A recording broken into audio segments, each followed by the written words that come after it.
di proposte artistiche relative all'organizzazione della manifestazione di Capodanno 2024-2025 che si svolgerà in Piazza Marconi, nota come Piazza Stazione, dalle ore 22 del 31 dicembre 2024 alle ore 3 del 1 gennaio 2025.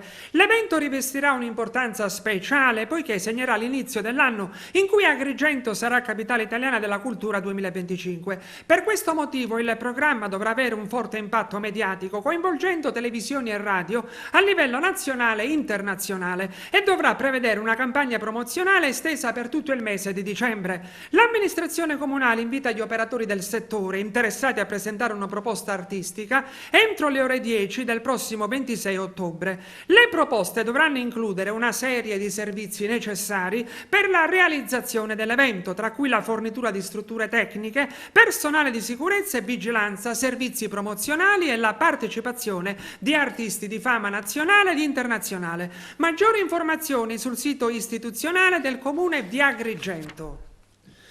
A Favara domani venerdì 18 ottobre, su iniziativa dell'omonima Fondazione Culturale, presieduta dal sindaco Antonio Palumbo, sarà rievocato Calogero Marrone di Favara, eroe antifascista, medaglia d'oro al merito civile, giusto tra le nazioni, capo dell'ufficio anagrafe di Varese, che nel 1945 fu deportato a Dachau per aver aiutato molti ebrei a fuggire in Svizzera.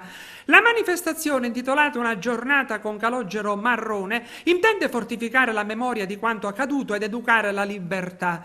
Domani mattina in piazza Calogero Marrone, già piazza Castello, dalle ore 9:30 in poi l'esecuzione dell'inno nazionale, la scopertura della targa di denominazione della piazza e del monumento a Calogero Marrone.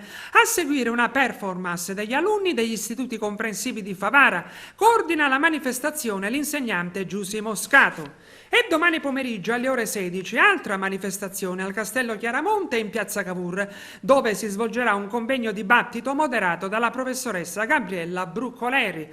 Ascoltiamo in proposito lo stesso Palumbo e il vicepresidente della Fondazione Rosario Manganella. Ci siamo